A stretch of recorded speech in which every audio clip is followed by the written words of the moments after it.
South India shopping mall, the wedding మంత్ర, సరికొత్త wedding collection, south India shopping mall.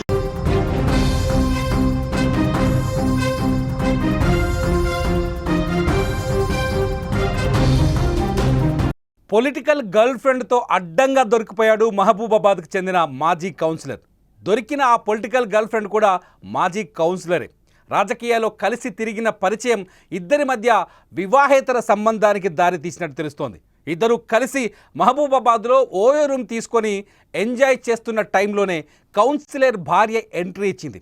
ఇద్దరు కొడుకులను వెంట పెట్టుకొని వచ్చి ఓయో రూమ్ డోర్లు బద్దలు కొట్టి రెడ్ హ్యాండెడ్గా భర్తను పట్టుకుంది.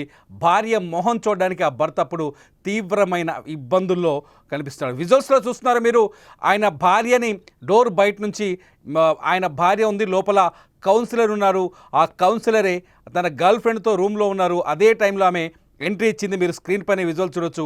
ఇక్కడ వీడియోస్ తీస్తున్నారో వాళ్ళ బంధువులే ఆ వీడియోని వాళ్ళే ఇప్పుడు వైరల్ చేశారు. అయితే కౌన్సిలర్ ప్యాంట్ వేసుకొని బయటకు వెళ్ళిపోయిన తర్వాత ఆయన భార్య ఎవరైతే గర్ల్ ఫ్రెండ్ ఉందో ఆమె బాత్రూంలో వెళ్ళి దాక్కుంది. బాత్రూంలో ఉన్న ఆమెను పట్టుకోవడానికి ఈమె తీవ్రంగా ప్రయత్నించింది. దొరికిపోయిన ఇద్దరు గత కొంతకాలంగా రాజకీయాల్లో ఉన్నారు. ప్రియుడేమో ప్రధాన పార్టీకి చెందిన ఓ కౌన్సిలర్ కాగా, ప్రియురాలు కూడా మహబూబాబాద్ మున్సిపాలిటీలో ఓ ప్రధాన పార్టీకి చెందిన మాజీ మహిళా కౌన్సిలర్. భరోసా కేంద్రంలో సపోర్ట్ పర్సన్గా విధులు నిర్వహిస్తోందామె. ఈమె షీ టీం విభాగంకు చెందిన ద్విచక్ర వాహనాన్ని వినియోగిస్తుంది. ఆ వాహనంతోనే ఓయో రూమ్కి వచ్చినట్టుగా మనకు సమాచారం అందుతోంది. వారి వ్యవహారం తెలియగానే భార్య, కుటుంబ సభ్యులతో కలిసి ఓయో రూమ్ వద్దకు చేరుకొని తలుపులు పగలగొట్టి రూమ్లోకి చొరబడి వారిద్దరికీ దేహశుద్ధి చేశారు. అనంతరం 100కు ఫోన్ చేసి జిల్లా ఎస్పీకి భార్య జరిగిన విషయాన్ని తెలియజేశారు. వెంటనే పట్టణ పోలీసులు ఓయో రూమ్ దగ్గరకు చేరుకున్నారు. వీరు పట్టుబడడం ఇదే మొదటిసారి కాదు. గతంలో ఒకసారి రెడ్ హ్యాండెడ్గా దొరికిపోతే గట్టిగా మందలించి వదిలేశారు. కానీ మళ్ళీ అదే తప్పు చేయడంతో ఈసారి ప్రియుడు భార్య గట్టిగానే బుద్ధి చెప్పినట్టుగా స్థానికులు చెబుతున్నారు. వారిపై కఠిన చర్యలు తీసుకోవాలని ఆమె కోరుతోంది. ప్రస్తుతం మాజీ కౌన్సిలర్ల రాద్ధాంతం సోషల్ మీడియాలో వైరల్ అయింది. తీవ్ర విమర్శలు వస్తున్నాయి. ప్రజాసేవలో ఉండి ఇవేం పనులంటూ అంతా దుమ్మెత్తిపోస్తున్నారు.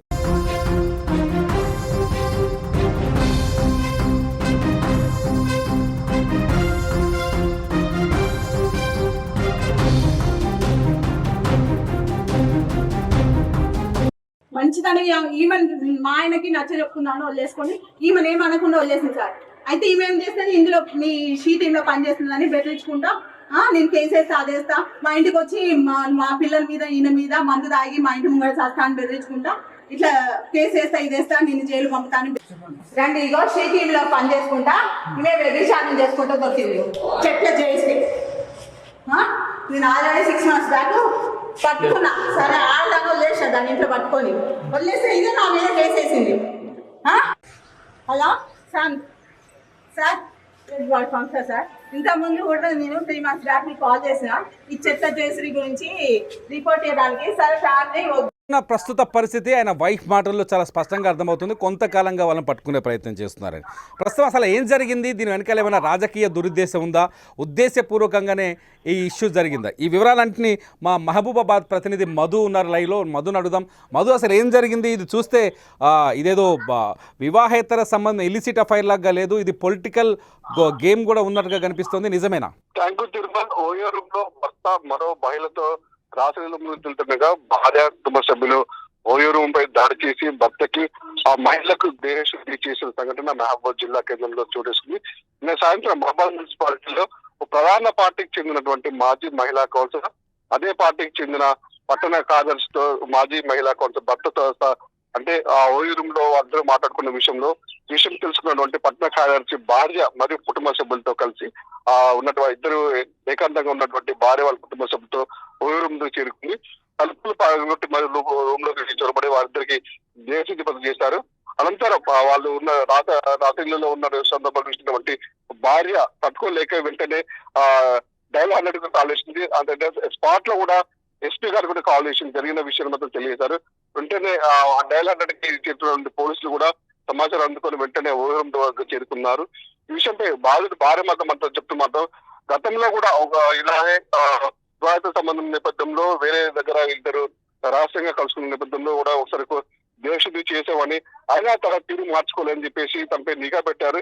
నిఘా పెట్టిన నేపథ్యంలో మళ్ళీ కూడా నిన్న సాయంత్రం 5:30, 6 గంటల ప్రాంతంలో ఈ విధంగా ఓయూరులోకి వచ్చి మళ్ళీ వీళ్ళిద్దరు రహస్యంగా కలుసుకోవడంతో తమ కుటుంబ సభ్యులు ఇద్దరు కొడుకులతో కలిసి ఆ ఓయూరం చేరుకుంది. ఓయూరం చేరుకున్న తర్వాత అక్కడ చూసిన ఆ దృశ్యాలు మాత్రం తనకి చాలా కన్నీరు పెట్టే చాలా భావేదనకు గురైనటువంటి ఆ కౌన్సిల్ భర్త మధు యాక్చువల్ గా వీళ్ళిద్దరి మధ్య సంబంధం గతం నుంచే ఉంది. ఇది సహజమైన విషయమే కనిపిస్తుంది.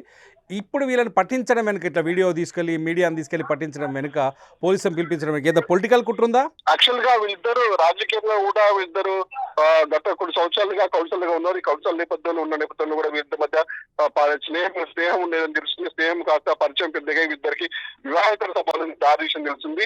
కాకపోతే రాజకీయమైన ఒక యాంగిల్ ఉన్నప్పుడు కూడా వీరు చాలా స్నేహంగా ఉన్నారు. ఒకనొక దశలో కూడా వీడియోలో చూసుకొచ్చి భర్త కూడా తను మీతో కాపురం చేయను, నిన్ను వేరే మహిళతో ఉంటాడు, తననే పెళ్లి చేసుకుంటానని చెప్పి కళాకారులుగా చెప్పిన పరిస్థితి ఉంది. ఈ విషయంపై కూడా అంటే కుమారుడు కూడా భావోద్వేగానికి గురై తన తండ్రి మీద కూడా దాడి చేసే సందర్భాలు. కాకపోతే రాజకీయ కోణంగా ఆలోచిస్తే మాత్రం వీళ్ళిద్దరు కొన్ని రోజులు అయితే రాజకీయంగా దూరంగా ఉంటుంది. ఎందుకంటే గతంలో కూడా ఈ మహిళ పెద్ద దాడి చేసే విషయంలో కూడా కొంతమంది పార్టీ కూడా వెళ్తే పక్కా పెట్టాడని తెలుస్తుంది. మళ్ళీ ఇలాంటి కార్యక్రమాలకి జరగకుండా మాత్రం చూసుకోవాలని చెప్పేసి స్థానిక శంకర్ నాయక్ కూడా తనకు హామీ ఇచ్చాడు కూడా తెలుస్తుంది. మొత్తానికైతే రాజకీయ కోణంలో జీవితం ఖండించడం తెలుస్తుంది. Tirumala thank you Madhu. ఇది వివాహేతర సంబంధాలు ఎప్పుడైనా కుటుంబాలని నాశనం చేస్తాయి. వివాహేతర సంబంధాలు నేరాలని ప్రోత్సహిస్తాయి. వివాహేతర సంబంధాలతో ఎంతోమంది ప్రాణాలు కోల్పోయారు, ఆస్తుల్ని కోల్పోయారు, ముఖ్యంగా పసిపిల్లల్ని కూడా చంపేసిన సందర్భాలు చాలా చూస్తున్నాం. వివాహేతర సంబంధాలతో జీవితాలను నాశనం చేసుకోకూడదనే ఉద్దేశంతోనే మేము ఈ వార్తని ప్రసారం చేశాం.